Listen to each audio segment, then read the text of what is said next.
नमस्कार दोस्तों, सलाम अलैकुम, चरण स्पर्श, जय श्री राम, जो बोले सोनिहाल, सत श्री अकाल। दोस्तों, एक व्यक्ति जो बाहर है ना बुरी लत का शिकार है और उसका परिवार उसकी लत से परेशान है, लत से कम परेशान है और उसके बर्बादी की तरफ दौड़ते हुए जाने की रफ्तार को देखते हुए ज़्यादा परेशान है।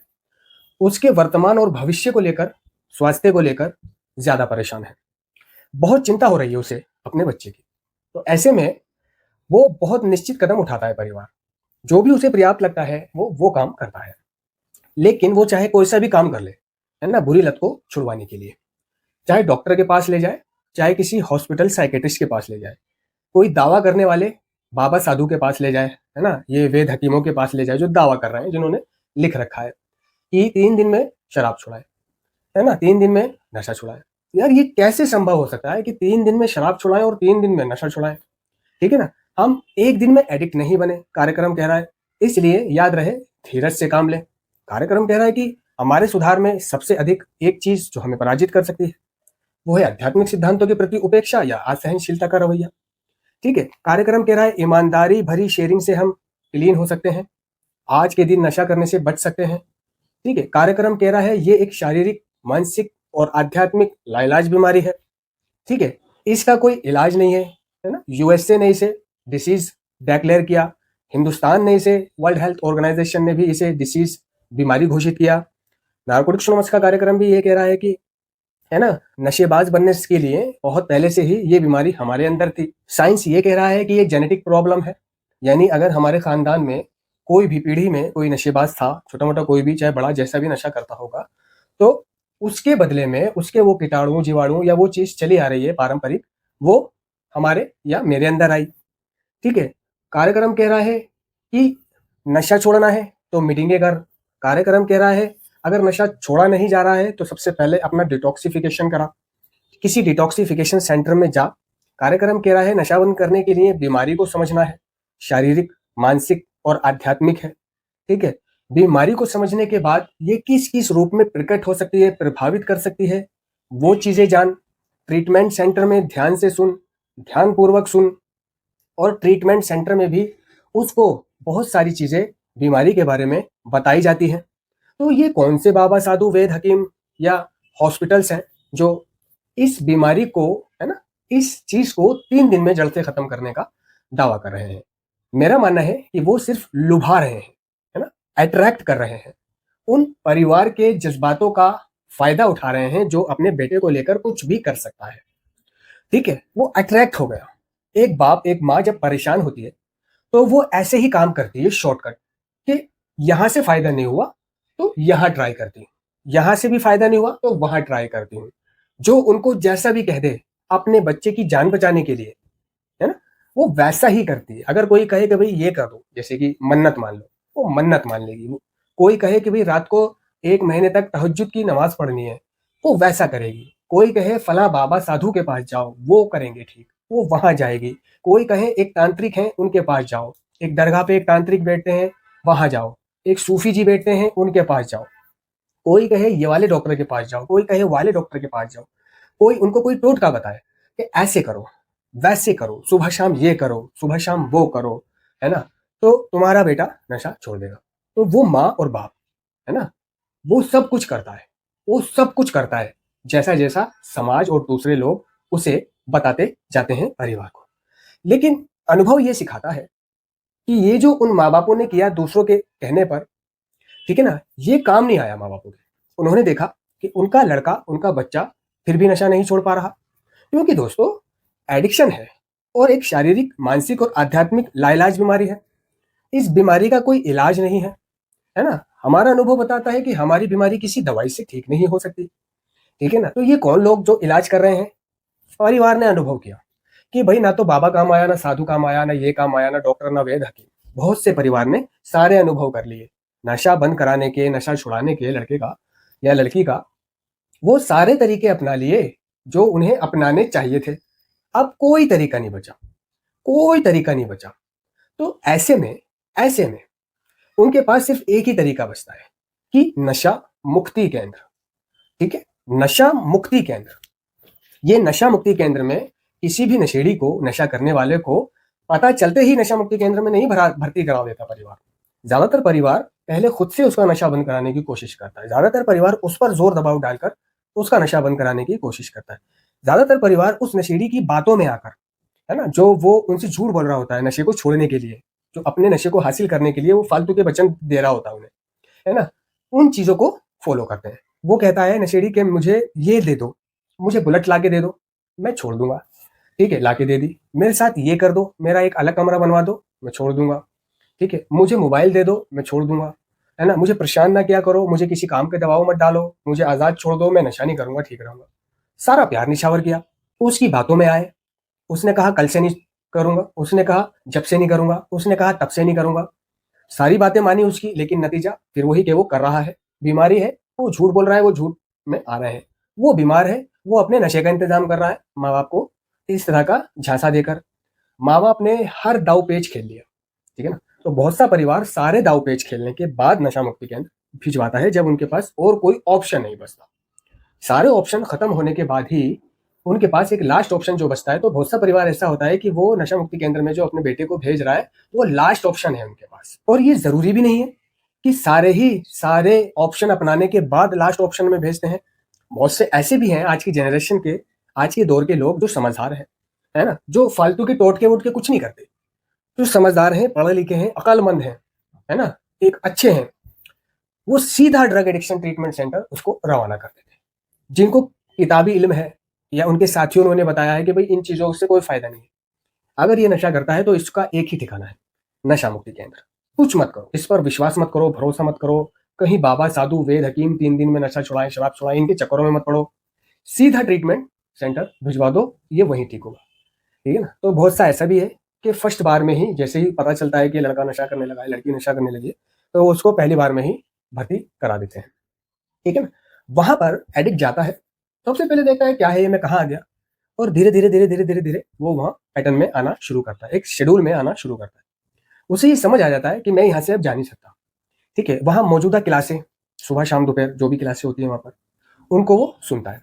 उसमें जो काउंसलर, जो वक्ता बीमारी के ऊपर बता रहे होते हैं कि एडिक्शन एक शारीरिक, मानसिक और आध्यात्मिक लाइलाज बीमारी है, इसका कोई इलाज नहीं है। ठीक है ना, इसके बचाव है ना, इसके परहेज हैं। हम हमेशा के लिए एडिक्ट हो गए हैं, हम पहले भी एडिक्ट हैं, हम पहले आज भी एडिक्ट हैं, और हम आगे भी एडिक्ट रहेंगे। अगर हमें आज़ाद होना है तो हमें सबसे पहले अपने आप को एक एडिक्ट के रूप में स्वीकार करना है। अगर हमें रिकवरी चाहिए, ठीक है, तो हमें बीमारी से बचना है। हमें ये ध्यान रखना है कि बीमारी हमें किस किस तरीके से खींच सकती है। ठीक है ना, बीमारी किसी व्यक्ति के रूप में आएगी, बीमारी किसी गृह कलेश के रूप में आएगी, किसी गुस्से के रूप में आएगी, और किसी चीज के रूप में आएगी। उसे पहचानना है। जब भी नशा करने का मन करे तो हमारे अनुभव ने हमें सिखाया है कि तुरंत एक रिकवरिंग एडिक्ट से संपर्क करो। ठीक है, या मीटिंगों में पहुंच जाओ। वहां तुम्हें तुम्हारी तरीके के ही लोग मिलेंगे, जिन्हें सुनकर, जिनसे मिलकर तुम्हें ऐसा लगेगा कि इस प्रॉब्लम में जो तुम हो अकेले नहीं हो, तुम्हारी जैसी प्रॉब्लम में ही और तुमसे ज्यादा वाली प्रॉब्लम में यहाँ बहुत सारे लोग हैं। ठीक है ना, उनसे दोस्ती करो, उनके नंबर आदान प्रदान करो। ठीक है ना, और उनका कहना मानो, मीटिंगों में सुनो। ठीक है, आफ्टर मीटिंगों में शेयरिंग करो अगर आप मीटिंग में नहीं बोल सकते हो। ठीक है ना, तो मीटिंग ये, मीटिंग वो, तो मीटिंगों की प्रायोरिटी, प्राथमिकता उसको दिखा दी जाती है। यानी मीटिंगों के बारे में वो मोटा मोटा ज्ञान उनको दे दिया जाता है कि नशा बंद तो एक ट्रीटमेंट सेंटर से हो जाएगा, लेकिन अगर इस बीमारी को हमेशा के लिए कंट्रोल रखना है और अपने छोड़े हुए नशे को हमेशा के लिए जारी रखना है, तो बाहर जाकर अपना दिमाग नहीं चलाना। ठीक है, बाहर जाकर खाली नहीं बैठना। बाहर जाकर आपको उसी दिन से या अगले दिन से 90 दिन 90 मीटिंग तो कम से कम करनी ही है। ठीक है ना। बहुत से सेंटर में, नशा मुक्ति केंद्र में विजिटर आते हैं, ठीक है, जो एनए के 12वां कदम करने के लिए आते हैं, है ना, एक जागरूकता फैलाने के लिए आते हैं। तो वो लोग आकर वहां शेयरिंग करते हैं अपनी अपनी, वो कैसे नशा करते थे, वो कैसे अब उन्होंने नशा बंद करा, वो कैसे मीटिंग पहुंचे और मीटिंगों में उन्हें क्या क्या मिला, मीटिंगों से उन्हें क्या क्या प्राप्त हुआ, मीटिंगें क्या कर सकती हैं एक नशेड़ी के जीवन में, है ना। मीटिंगें हमारी सोच, दृष्टिकोण और नजरिए में बदलाव लाती हैं। मीटिंगों से हमारे एटीट्यूड ठीक होते हैं। मीटिंगों से हम आज के दिन नशा ना करने की हिम्मत पाते हैं। मीटिंगें हमारे लिए बल, आशा, है ना, एक हिम्मत का स्रोत है। ठीक है, तो मीटिंगों के बारे में बहुत कुछ बता दिया जाता है। तो वहां बैठा हुआ जो एडिक्ट मरीज सुन रहा है, उसके दिमाग में सिर्फ एक बात समा रही है। किसी किसी के समाती है, ये सभी के नहीं समाती, कोई कोई इच्छुक होता है और बहुत सा सिर्फ सुन रहा होता है और उड़ा रहा होता है। उसके दिमाग में यही चल रहा होता है कि देख लूंगा, मैं सुनने से कोई फायदा नहीं है, बस नशा नहीं करना, वो मैं नहीं करूंगा।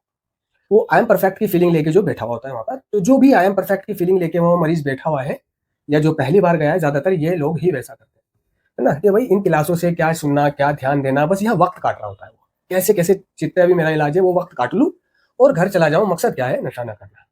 ठीक है ना। इन सब का शेयरिंग करने का मतलब, काउंसलिंग का मतलब, क्लास लेने का मतलब ये है कि मैं बाहर जाकर नशा ना करूं। तो ये परफेक्शन लेके बैठ जाता है कि मैं अगर नशा ही नहीं करूंगा तो क्यों सुनूं, क्या होगा इससे। इन सब का निचोड़ सिर्फ नशा ना करना है, वो तो मैं वैसे भी नहीं करूंगा, क्योंकि वहां एक फीलिंग आ जाती है नशा ना करूंगा। ठीक है ना। तो बहुत से मोटिवेट होते हैं कि यार मैं भी मीटिंग चाहूंगा, मीटिंग के लोग बहुत अच्छे हैं, मीटिंगों के सिद्धांत हैं, है ना, मीटिंगों में रिकवरी बढ़ती है, मीटिंगों में गले लगाते हैं, बता दिया जाता है हमें कि वहाँ आपको गले लगाएंगे, पहली मीटिंग में आपको टोकन मिलेगा, आपके लिए तालियां बजेंगी, आपका वेलकम होगा, चाय मिलेगी, ये होगा वो होगा, बहुत अच्छे लोग होते हैं, मदद करने वाले लोग होते हैं। तो ये दिमाग में एक इच्छुकता, एक जिज्ञासा पैदा हो जाती है कि मैं भी करूंगा। उसका एक अटूट विश्वास हो जाता है एनए के मेंबरों के प्रति। ठीक है। और एनए के प्रति, तो एनए के प्रति अगर उसका अटूट विश्वास हो रहा है तो ठीक है, एनए के 12 कदम सिद्धांतों के ऊपर उसका विश्वास हो रहा है तो भी ठीक है, लेकिन वो वहां के मेंबरों के ऊपर जो वो विश्वास कर बैठा है ना, कुछ हद से ज्यादा जो उसकी काउंसलिंग में हुई है, जो प्रेरित हुआ है वो, तो वो फिर ये नहीं सोचता कि वहां छोटा भी है, बड़ा भी है, अच्छा भी है, बुरा भी है, सही भी है, गलत भी है। वो ये सोचता है कि सब सही होंगे वहां, और सब मेरी रिकवरी में मदद करने वाले होंगे, है ना, सब मुझे आगे बढ़ाने वाले होंगे, है ना, कोई मुझे पीछे धकेलने वाला नहीं होगा, सब मेरे हाथ पकड़ने वाले होंगे। तो वो सब पे भरोसा कर बैठता है, और भरोसा कर बैठने के बाद वो जब घर जाता है और घर से जब मीटिंग करता है, तो वो क्या काम करता है कि वो मीटिंगों में जाता है और सुनता है। तो मैं बता दूं, ये देखो जी, व्यक्तित्व से पहले सिद्धांत, हमें सिद्धांतों को तो पकड़ना चाहिए, लेकिन हम क्या करते हैं कभी कभी न्यू कमर होने के नाते, है ना, व्यक्तियों को पकड़ लेते हैं, यार ये व्यक्ति बहुत अच्छा है, ये बहुत अच्छी शेयरिंग करता है, उसी के साथ रहना शुरू कर देते हैं, क्योंकि हमारे दिमाग में तो विश्वास, भरोसा, मेंबर, सदस्यता प्रोग्राम ये भर दिया गया है। तो क्या है, हम हर किसी के साथ कहीं भी चले जाते हैं, ये तो मेंबर है, मेंबर के साथ रहना चाहिए, मेंबर के साथ जाना चाहिए। फिर हमें ये नहीं दिखाई देता कि वो मेंबर असल में कैसा है। ठीक है ना। बहुत सा मैनिपुलेटर है, बहुत सा सच में इसीलिए वहां बैठा हुआ है घात लगाए हुए। ठीक है ना। अगर देखो, आपको ये भी समझना है, ठीक है ना, कि स्टिक टू द विनर, कि इसमें विजेता कौन है। जब भी आपको ये पता लगे कि ये जो व्यक्ति है मेरे साथ छल करने की कोशिश कर रहा है, तो उससे अपनी दुकान हटा लो। ठीक है। देखो, आज के दिन तुम्हारे अंदर सद्बुद्धि है, मीटिंगों में जाने का मतलब ये नहीं है कि आप हर किसी पे भरोसा कर लो और हर किसी को कुछ भी बता दो, और हर किसी से आप डरो, गुरु समझो, उसको कुछ भी करो, नहीं। ऐसे न्यू कमर को मैं बता दूं कि जमीनी हकीकत क्या है। जमीनी हकीकत यह है कि नार्कोटिक्स एनोनिमस के कार्यक्रम में, ठीक है ना, अच्छा भी है, बुरा भी है, सही भी है, गलत भी है। ठीक है। ऐसा भी है जिसने सिर्फ नशा बंद करा है या नशा बदला है। ठीक है। बहुत से ने नशा बंद कर दिया, लेकिन बेईमानी, छल कपट अभी भी उसके अंदर है। बहुत से ने सिर्फ नशीले पदार्थों पर शक्ति तो स्वीकार किया है, वो अभी भी बुरे ऐबों में है या बुरे एडिक्शनों में है। बहुत सा हवस का पुजारी है, बहुत सा खाली है, बहुत सा कंगाल है, बहुत सा क्या काम करता है कि वो नए आने वाले सदस्य को मैनिपुलेट करता है, क्योंकि उसके जीवन में उसके साथ रहने वाला या उसकी अय्याशियों में उसके मतलब टाइम स्पेंड करने वाला कोई नहीं है। तो वो ये देखता है कि ये जो न्यू कमर आया है, ये तो न्यू कमर है, ये तो नया पंछी है, इसे मैं अपने रंग में ढाल लेता हूँ। सबसे पहले वो उसे खिलाएगा पिलाएगा, उससे चार बातें करेगा, पूछेगा बच्चेगा, घुमाएगा फिराएगा, फिर उसे धीरे धीरे धीरे अपने साथ ले जाना शुरू कर देगा। ठीक है। और अगर आप कह रहे हो कि नहीं 11 बज रहे हैं, मुझे घर जाना है, और वो ये कहे, अरे चला जाइए भावा, रिकवरी का मजा ले, हाँ चल वहां चल रहा है साउथ एक्स कोटला है, अरे नहीं आप जाने के इच्छुक नहीं हो रहा, आपको घर जाना न्यू कमर हो, लेकिन वो आपके घर जाने की प्रायोरिटी नहीं समझ रहा। ठीक है। अगर वो आपके घर जाने की प्रायोरिटी नहीं समझ रहा, या मजबूरी नहीं समझ रहा, या बंदिश नहीं समझ रहा, तो आप समझ जाओ कि ये आपके अच्छे में नहीं है, क्योंकि जो आपके अच्छे में होगा, है ना, जो अच्छा मेंबर होगा, अगर आप उससे ये कहोगे ये मीटिंग्स हो चुकी है, आफ्टर भी काफी हो चुका है, आफ्टर मीटिंग्स, और मुझे अपने घर जाना है, मेरे घर वाले मेरा इंतजार कर रहे होंगे, मैं एक न्यू कमर हूं। ठीक है। अगर आपकी वो इस बात को समझ रहा है कि हाँ यार तू घर जा, तेरे घर वाले इंतजार कर रहे होंगे, तू अभी न्यू कमर है, अभी तेरे घर वालों पे तेरा भरोसा कम है ना, ये वक्त तेरे लिए भी आएगा कि देर देर तक घूमना, और अभी तू घर जा। तो अगर तुम्हारी प्रॉब्लम को नहीं समझ रहा, तो समझ लेना वो तुम्हें सिर्फ इस्तेमाल कर रहा है। तुम उसकी झांसे में मत आना, और सीधे उसको मना कर देना कि ऐसा है भाई, आप जाइए, मैं घर जाना है। वो कितना भी रोके आपको अपना कदम बढ़ाते चले जाना है, और अपने मेट्रो, है ना, ओला उबर जो भी है, जैसे भी आप जाना चाहते हो, अपने घर चले जाओ। ठीक है, तो बहुत सा आपको ऐसा मिलेगा कि जब आपका बर्थडे आएगा तो वो आपके बर्थडे पर आपको बहुत उत्साह देगा, चढ़ा देगा, है ना? बहुत सारा खर्चा करवा सकता है वो आपको। ये तेरा पहला बर्थडे है बाबा, पहला बर्थडे मेरा तो ऐसे था, मैंने तो ये किया था। भाई पहले बर्थडे की खुशी होती है, टोकन भी ले और ये भी ले और वो भी ले और डिनर करा, ठीक है? और मिठाई ले और चाय पिलवा और ये कर और वो कर। वो उसकी जेब नहीं देख रहे, वो उसकी हैसियत नहीं देख रहे, वो उसका बैकग्राउंड या गरीबी अमीरी नहीं देख रहे। वो उसे चढ़ा दे रहे, मजबूर कर दे रहे, ये बर्थडे वाले दिन डिनर है भाई, है ना? डिनर करवाइयो, शेयरिंग करने के बाद, क्लासरूम में मिठाई बाँटने के बाद में कह रहा भाई हो जाएगा, कोई चिंता ना करो भाई हो जाएगा। ठीक है? और उसने क्या काम कर रहा है, उसके पास उतने पैसे नहीं है, वो घरवालों पे दबाव डाल रहा है। यानी वो मेंबर उसको ये मजबूर कर रहे हैं कि यहाँ से जाकर अपना बर्थडे मनाने के लिए वो घरवालों पर दबाव डाले। ठीक है? जबकि उन्हें क्या चाहिए कि भाई वो कह रहा है कि मेरा बर्थडे है, मैं बर्थडे मनाना चाहता हूँ। तो उनको ये सलाह देनी चाहिए कि देख अगर तेरे पास पैसे हैं, तो ठीक है तू बर्थडे मना ले, तेरे पास कम पैसे हैं तो खाली मिठाई बाँट ले, ठीक है? तेरे पास ज़्यादा पैसे हैं, तो मिठाई बाँटने के अलावा तू चाहे तो अपने ख़ास-ख़ासों को खाना भी खिलवा सकता है खुशी के लिए, या नहीं है खाने का जुगाड़ तो चाय पिलवा सकता है, कॉफ़ी पिलवा सकता है।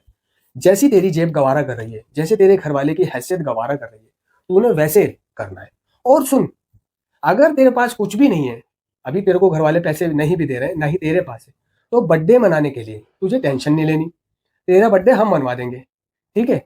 बस तू आ जाइयो, मिठाई मेरी तरफ से होगी, तू आइयो शेयरिंग करियो। उन्हें ये समझाना चाहिए, मगर वो क्या करते हैं, उल्टा करते हैं।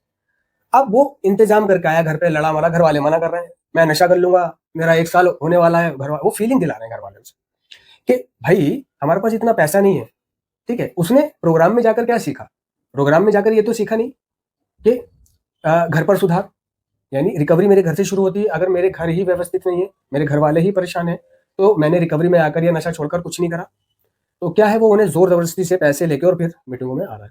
कोई आपको गलत राह पे चलने की राय देगा, कोई आपको अपने साथ ले जाने की कोशिश करेगा, कोई आपको किसी स्कीम में फंसाने की कोशिश करेगा। ठीक है ना? तो ये सद्बुद्धि भी रखनी है आपको कि वहां पे सभी अच्छे नहीं है और सभी बुरे नहीं है, सभी सही नहीं है और सभी गलत नहीं है। तुम वहां किस लिए जा रहे हो, किस लिए जा रहे हो? वहां आप यारी दोस्ती बटोरने नहीं जा रहे, वहां आप रिकवरी ढूंढने जा रहे हो। समझ रहे हो ना? रिकवरी ढूंढने जा रहे हो। आप बीमार हो, ठीक है, वहां आप सुनने जा रहे हो, सीखने जा रहे हो, ठीक है, और ये करो, आप यारी दोस्ती मत बटोरो। तो ऐसे न्यू कमर जिनका ब्रेन इस तरह से वॉश हो गया है कि एडिक्ट सब अच्छा है, एडिक्ट बुरा नहीं है, तो दोस्तों एडिक्ट अच्छा भी है, एडिक्ट बुरा भी है। मैं नहीं कह रहा, मेरा तजुर्बा कह रहा है, कार्यक्रम भी कह रहा है कि इस कार्यक्रम में भिन्न भिन्न प्रकार के लोग हैं। ठीक है ना? कोई छोटा है, कोई बड़ा है, कोई अच्छा है, कोई बुरा है। तो हमें चुनाव करना है कि हमें किसके साथ रहना है और किस पे विश्वास करना है और किससे बात करना है। कहते हैं ना, हमारी पसंद का ईश्वर, हमें अपनी पसंद का ईश्वर बनाना है, हमें अपनी पसंद चुनने का अधिकार है, हम वहाँ पूरी तरह आज़ाद हैं। और आज के दिन हमारे अंदर ये सद्बुद्धि होनी चाहिए कि वहाँ देखो अच्छा भी है, बुरा भी है, सही भी है, गलत भी है। जैसे आम दुनिया में अच्छे बुरे सही गलत लोग होते हैं, इस संगठन में भी ऐसे हैं। आपने किसी की शेयरिंग सुनी, है ना, और आपको उसकी शेयरिंग अच्छी लगी, तो क्या आप उस शख्स के साथ हो जाओगे, उसी के साथ बैठोगे, उसी के साथ समय दोगे, भाई आप बहुत अच्छा शेयर करते हो। फिर आप ये नहीं देख रहे कि ये बंदा कैसा है, वो देख रहा है ये मुझसे मोहित हो रहा है, तो बाद में क्या है, वो आपका इस्तेमाल करना शुरू कर सकता है। और जब आपको ये महसूस हो कि ये मेरा इस्तेमाल कर रहा है ना, ये मेरा इस्तेमाल कर रहा है, तो आपको जागरूक हो जाना है। अगर कोई आपसे वहां उधार मांगे, ठीक है, उधार भी वो पहले तब मांगेगा जब वो आपका बैकग्राउंड चेक कर लेगा, आप कैसे फैमिली से हो। जब वो आपका बैकग्राउंड चेक कर लेगा आप ही से पूछ पूछ के, तब जाकर वो आपसे अपनी परेशानी बताकर उधार मांगेगा। ठीक है ना? तो ऐसे लोगों से होशियार रहना है। बहुत सा व्यक्ति आपको अपने साथ रखने की कोशिश करेगा क्योंकि वो अकेला है, वो एक कंपनी चाहता है। लोग उससे जुड़ते हैं, उसकी हकीकत जब उनके सामने आती है तो वो लोग उसे छोड़ देते हैं। तो फिर वो दूसरे को पकड़ लेता है, दूसरा जब तक उसकी हकीकत समझता है तब तक वो तीसरे को पकड़ लेता है। और ये जो पहला दूसरा तीसरा वो पकड़ता है, वो न्यू कमर होता है, क्योंकि न्यू कमर को नहीं पता ये बंदा कैसा है इस फेलोशिप में। तो अगर वो आपके साथ छल कर रहा है या आपको किसी स्कीम में फंसाने की कोशिश कर रहा है, तो सद्बुद्धि रखनी है। देखो, आंखें मूंद कर भरोसा किसी पे नहीं करना है, सद्बुद्धि रखनी है। तो आपको क्या करना है, उस व्यक्ति से किनारा कर लेना है, चाहे वो अच्छा माने चाहे बुरा माने। ठीक है ना? आपको लूटने वाले भी मिलेंगे और आपको समझाने वाले भी मिलेंगे। बिल्कुल भी ये मान के नहीं चलना कि वहां पे अच्छा ही अच्छा है। अगर अच्छा ही अच्छा मान के चलोगे तो आपको बाद में पछताना पड़ेगा। धन्यवाद।